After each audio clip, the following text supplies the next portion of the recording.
Hello दोस्तों, welcome to my YouTube channel XLN। तो जो अपना चैप्टर बचा हुआ है द लिविंग वर्ड, वो आज कंप्लीट करेंगे अपन। और मैंने हर बार बोलता हूँ और आज भी बोल रहा हूँ, आपको लास्ट टाइम में आपको केवल NCERT पे ही फोकस करना है और जो जो मैं आपको इंपॉर्टेंट लाइन बताता जाऊँ उनको अच्छे से देखना है। बायोलॉजी आपकी इसी से कवर हो जाएगी। ये रैपिड रिवीजन है और अपनी एग्ज़ाम से 10 या 15 दिन पहले अपन इसको कवर कर लेंगे। तो चलिए चलते हैं वीडियो पे।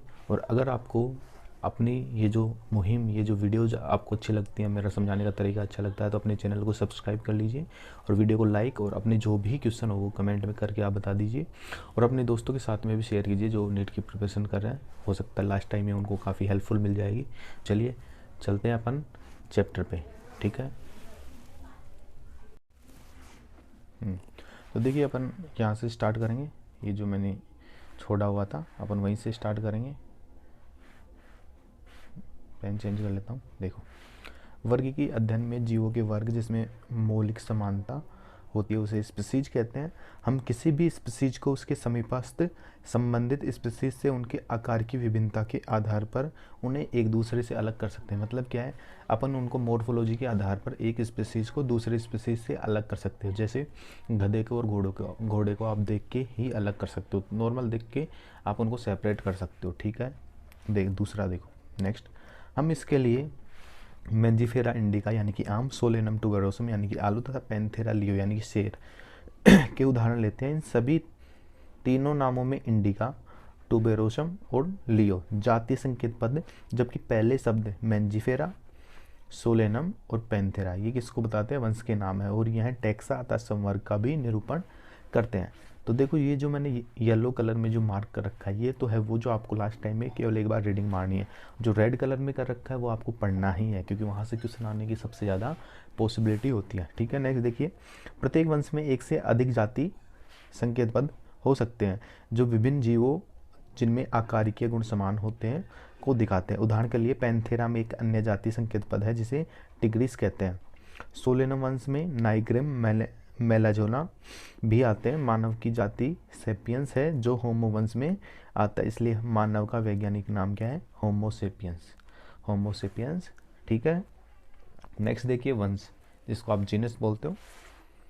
वंश में संबंधित स्पीसीज का वर्गीकरण आता है जिसमें स्पीसीज के गुण अन्य वंश में स्थित स्पीसीज की तुलना में समान होती है। यानी कि एक वंश में जितने भी स्पीसीज आती हैं वो समान होंगी, दूसरे वंश में जो स्पीसीज आएंगी वो समान होंगी, लेकिन आपस में एक दूसरे वंश में वो थोड़ा डिफरेंस होगा। ये थोड़ा क्लियर कर लेना अच्छे से, ठीक है। उदाहरण के लिए आलू, टमाटर, बैंगन ये तीनों अलग अलग स्पीसीज हैं, लेकिन ये सभी सोलेनम वंश में आते हैं, ठीक है ना।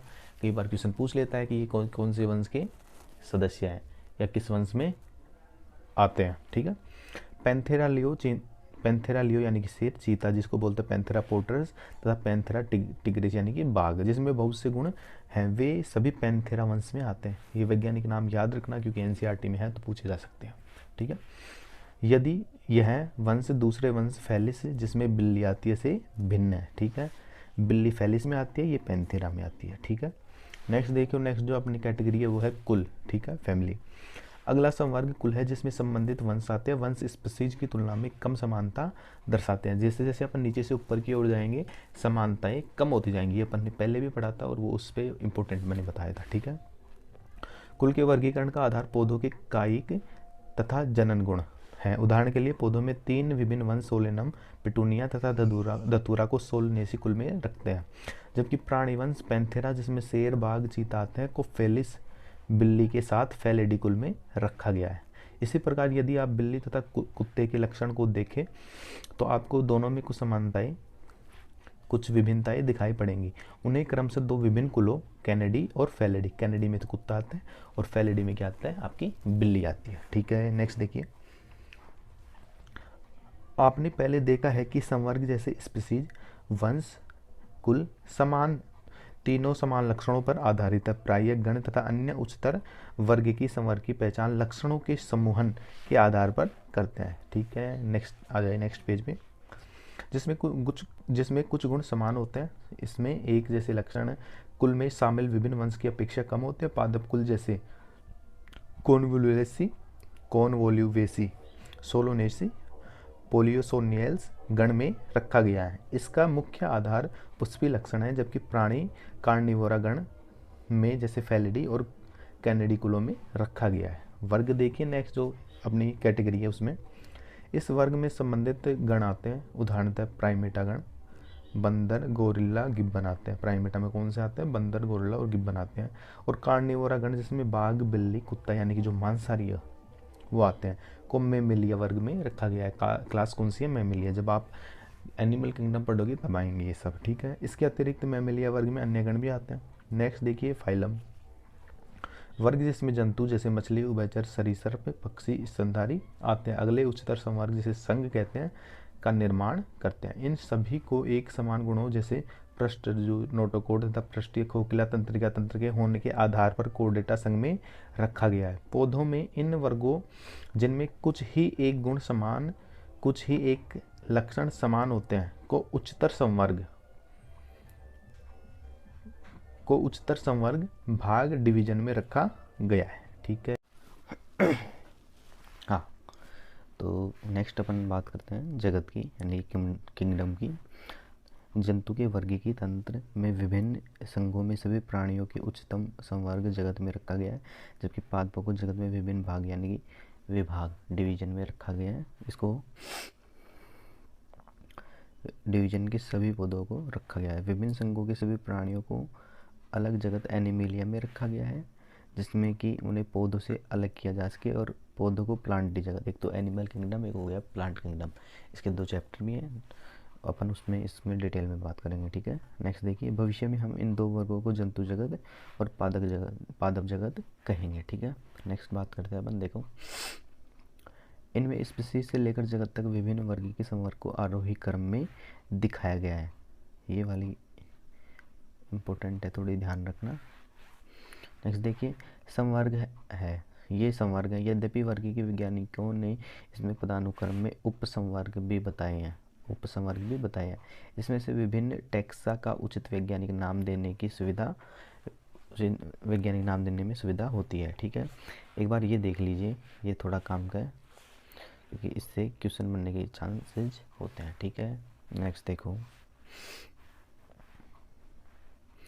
चित्र 1.1 में पदानुक्रम को देखें। क्या आप इस व्यवस्था के आधार का स्मरण कर सकते हो? वास्तव उदाहरण के लिए, जैसे जैसे हम स्पीसीज से जगत की ओर ऊपर जाते हैं, वैसे ही समान गुणों में कमी आती जाती है। याद रखना, नीचे से ऊपर जाओगे इसमें नीचे से आप जैसे ऊपर जाओगे तो समान गुणों में कमी आ जाएगी, ठीक है ना। और ऊपर से नीचे आओगे तो समान गुणों में वृद्धि होगी। ये पॉइंट पूछा जा सकता है कैसे भी घुमा के। सबसे नीचे जो टैक्सा होगा उसके सदस्यों में सबसे अधिक समान गुण होंगे। जैसे जैसे उच्चतर संवर्ग की ओर जाते हैं, उसी स्तर पर अन्य टैक्सा से संबंध निर्धारित करने की अधिक कठिन हो जाते हैं, यानी कि समान गुण कम हो जाएंगे तो आप उनमें डिफरेंस करना थोड़ा मुश्किल हो जाएगा, बहुत ज़्यादा मुश्किल हो जाएगा। इसलिए वर्गीकी की समस्या और भी जटिल हो जाती है। नेक्स्ट पेज पे चलिए। नेक्स्ट पेज पे ये सारणी है। इसमें से आपको वैसे तो मानव का तो बेसिकली याद ही होता है, हम का इतनी बार आ चुका याद हो। तो एक तो आप इसमें घरेलू मक्खी का, एक गेहूँ का, ठीक है, ये याद रखना है, इनका वैज्ञानिक नाम और इनके कुल वगैरह ये याद रखना। नेक्स्ट देखिए, वर्गीय की सहायता साधन यानी कि टैक्सोनॉमिकल एड्स बोलते हैं इनको वैसे तो ये देखिए, जीवों की पहचान के लिए एक गहन तथा आधुनिक उपकरणों से संसाधित प्रयोगशाला तथा प्रयोगशाला के बाहर के पर्यावरण के अध्ययन की आवश्यकता होती है। यानी कि आपको अगर जीव का अध्ययन करना है तो जीव का तो कर सकते हो, लेकिन उसके एनवायरनमेंट का भी आपको अध्ययन करना पड़ेगा। पौधों तथा प्राणियों के वास्तविक नमूने एकत्रित करने आवश्यक होते हैं। ये वर्गीय अध्ययन के मुख्य स्रोत होते हैं। ये अध्ययन के मौलिक तथा वर्गीकरण विज्ञान के प्रशिक्षण के लिए आवश्यक है। इनका उपयोग जीवों के वर्गीकरण में किया जाता है। जो भी सूचनाएं एकत्रित की जाती हैं उन्हें नमूने सहित संचयित कर लेते हैं। कुछ मामलों में नमूने को भविष्य में अध्ययन के लिए परिरक्षित कर लेते हैं, ठीक है। जीव वैज्ञानिकों ने सूचना सहित नमूनों को संचय करने तथा उन्हें परिरक्षित करने की कुछ विधियां तथा तकनीक विकसित की हैं। इनमें से कुछ का वर्णन किया गया जो आप इन सहायता साधनों को उपयोग करने में सहायता करेंगे। यानी कि आप इनका उपयोग किसी जीव को पहचानने, उसको वर्गीकृत करने में कर सकते हो, ठीक है। नेक्स्ट देखिए, जो पहला आता है वो आता है हर्बेरियम, ठीक है। वनस्पति संग्रहालय में पौधों के एकत्रित नमूने को कागज़ की शीट पर सुखाकर दबाकर परिरक्षित करते हैं। इन शीटों को विश्वव्यापी मान्य वर्गीकरण प्रणाली के अनुसार व्यवस्थित करते हैं। ये नमूने सूचना सहित भविष्य में अध्ययन के लिए वनस्पति संग्रहालय में सुरक्षित रखे जाते हैं। कहाँ रखे जाते हैं? वनस्पति संग्रहालय में। एक सीट होती है जिसके ऊपर आपको प्लांट का वो भाग काट कर, सुखाकर, दबाकर पॉइजनिंग करने के बाद में चिपकाना होता है। उस पर उसके वैज्ञानिक नाम, उसकी एकत्रित करने की तिथि, कहाँ से उसको एकत्रित किया, उसका जिस वैज्ञानिक ने किया है उसका नाम भी वहाँ पे मेंशन किया जाता है। ठीक है। हर्बेरियम शीट पर एक लेबल लगा दिया जाता है। इस लेबल पर पौधे को एकत्रित करने की तिथि, स्थान, पौधे का इंग्लिश व स्थानीय नाम तथा वैज्ञानिक नाम, कुल एकत्रित करने वाले का नाम आदि लिखा होता है। यहाँ से इम्पोर्टेंट है। हर्बेरियम वर्गी के अध्ययन के लिए तत्काल संदर्भ तंत्र उपलब्ध कराता है। ठीक है, नेक्स्ट आ जाइए। ये एक वनस्पति संग्रहालय है और जिसमें ये जो आपको सीट्स दिखाई दे रही है ये क्या है? हर्बेरियम सीट है। ठीक है, नेक्स्ट देखिए वनस्पति उद्यान यानी कि बोटनिकल गार्डन। इन विशिष्ट उद्यानों में संदर्भ के लिए जीवित पौधों का संग्रहण होता है। इन उद्यानों में पौधों की स्पीसीज को पहचानने के लिए उगाए जाते हैं, यानी किसी पौधे को पहचानने के लिए उसकी स्पीसीज या उस प्लांट को वहाँ पे उगाया जाता है। और प्रत्येक पौधे पर लेबल लगा रहता है जिस पर वनस्पति वैज्ञानिक नाम तथा उसके कुल का नाम लिखा रहता है। प्रसिद्ध बोटनिकल गार्डन क्यों इंग्लैंड में है और Indian botanical garden Howrah Bharat, national botanical research institute Lucknow Bharat में।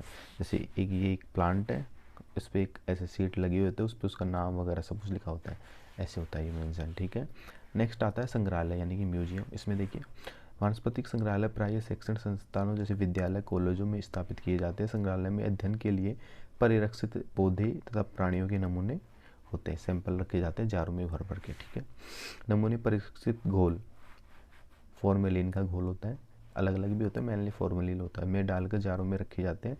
पौधे तथा प्राणियों के नमूनों को सुखाकर परिरक्षित करते हैं। कीटों को एकत्रित करने मारने के बाद कीटों को डिब्बों में पिन लगा कर रखते हैं, छोटे छोटे डिब्बे रखते हैं उसमें। बड़े प्राणियों जैसे पक्षी तथा स्तनधारी को प्राय भर कर परिरक्षित करते हैं। संग्रहालय में प्राय प्राणियों के कंकाल भी रखे जाते हैं। नेक्स्ट देखो प्राणी उपवन, चिड़ियाघर या फिर जूलॉजिकल पार्क। ये जूलॉजिकल पार्क और ये जो बोटनिकल गार्डन है ये क्या है? ये एक एक्स सिटू है। ठीक है, जब आप इकोलॉजी पढ़ोगे तो वहाँ पे आएगा एक्स सिटू इन सिटू क्या होता है, कंजर्वेशन होता है ये एक तरह का। इन उपवनों में अधिकांशतः वन्य आवासीय जीवित प्राणी रखे जाते हैं। इनमें हमें वन्य जीवों की मानव की देखरेख में आहार, प्रकृति तथा व्यवहार को सीखने का अवसर प्राप्त होता है। जहाँ तक संभव होता है प्राणी उपवनों में विभिन्न प्राणी उपलब्ध कराए जाते हैं। चिड़ियाघर में सभी प्राणियों को उनके प्राकृतिक आवासों वाली परिस्थितियों में रखने का प्रयास किया जाता है। इन उद्यानों में प्राय चिड़ियाघर कहते हैं। इसे देखने के लिए बहुत से लोग आते हैं। आप गए होगे कहीं ना कहीं चिड़ियाघर, कईयों का घर भी चिड़ियाघर ही होता है तो। ठीक है, नेक्स्ट देखिए यह एक अन्य साधन सामग्री है, कुंजी या फिर चाबी, कीज बोलते हैं। इसमें देखें यह एक अन्य साधन सामग्री है जिसका उपयोग समानताओं तथा असमानताओं पर आधारित होकर पौधे और प्राणियों दोनों के लिए होती है पहचान में किया जाता है। यह कुंजी विपर्यासी लक्षणों जो प्राय जोड़े युग्म जिन्हें युग्मित कहते हैं के आधार पर होती है। कपलेट बोलते हैं इनको। कुंजी दो विपरीत विकल्पों को चुनने को दिखाती है। इसके परिणाम स्वरूप एक को मान्यता दूसरे को अमान्यता प्राप्त होती है। कुंजी में प्रत्येक कथन क्या कहलाता है? मार्गदर्शक, इंग्लिश में इसको लीड बोलते हैं, याद रखना, का कार्य करता है। पहचान के लिए प्रत्येक वर्ग की संवर्ग जैसे कुल, वंश, जाति के लिए अलग वर्ग की कुंजी की आवश्यकता होती है, याद रखना कुंजी। नेक्स्ट देखिए विस्तृत वर्णन के लिए नियम पुस्तिका में, जिसे आप मैनुअल बोलते हो, मोनोग्राफ पुस्तक जिसमें एक विषय वस्तु की जानकारी हो, तथा सूची पत्र जिसे आप कैटलॉग कहते हो, अन्य माध्यम है। इसके अतिरिक्त यह सही पहचान में भी सहायता करते हैं। फ्लोरा पुस्तकों में किसी क्षेत्र के पौधे तथा उसके वासस्थान की विषय के बारे में जानकारी होती है, और फौना क्या होता है? वहाँ के जीव जंतुओं की जानकारी होती है। ये उस विशेष क्षेत्र में मिलने वाली पौधों की स्पीसीज की विषय सूची देती है। नियम पुस्तिका में उस क्षेत्र में पाई जाने वाली स्पीसीज को पहचानने में सहायता मिलती है। मोनोग्राफ इसे एक टेक्सोन की पूरी जानकारी होती है। मोनोग्राफ को याद रखना आप, ठीक है। अब ये जो सारांश होता है ना, इसमें कुछ इंपॉर्टेंट पॉइंट होते हैं, वो देख लीजिए एक बार। आपको सारांश पूरा ही पढ़ लेना है, लेकिन मैं जो इम्पोर्टेंट है वो बता रहा हूँ। यहाँ से देखिए पादपों तथा प्राणियों की विभिन्न स्पीशीज का वर्गीकी अध्ययन कृषि वानिकी और हमारे जैव संसाधनों में भिन्नता के सामान्य ज्ञान में लाभदायक सिद्ध हुए हैं। यानी कि आप ये जो क्लासिफिकेशन करते हो उसका बेनिफिट तो काफ़ी मिलता है। वर्गीकी के मूलभूत आधार जैसे जीवों की पहचान, नामकरण और वर्गीकरण विश्वव्यापी रूप से अंतर्राष्ट्रीय कोड के अंतर्गत विकसित किया गया है। एक ये वाली लाइन, हर्बेरियम तथा म्यूजियम में नमूनों को एकत्रित करने तथा परिरक्षित करने के लिए विशिष्ट तकनीकी की आवश्यकता होती है। वनस्पति उद्यान तथा चिड़ियाघर में पौधों तथा प्राणियों के जीवित नमूने होते हैं। वनस्पति उद्यान में और चिड़ियाघर में पौधों तथा प्राणियों के जीवित नमूने होते हैं। तो यहाँ पे आपका ये चैप्टर कंप्लीट होता है। अगर इस चैप्टर में कुछ भी डाउट भी होता है तो आप कमेंट कर दीजिए, मैं उसका रिप्लाई देने की कोशिश करूँगा। जो चीज़ें मैंने इंपॉर्टेंट बताई हैं लास्ट टाइम में आपको वही लाइनें पढ़ के जानी है, क्योंकि क्वेश्चन अगर आता है तो एग्जैक्ट लाइन उठकर आएगी, सीधी एनसीईआरटी की लाइन आएगी, ठीक है। और अगर आपको ये वीडियो अच्छी लगी है तो सब्सक्राइब द चैनल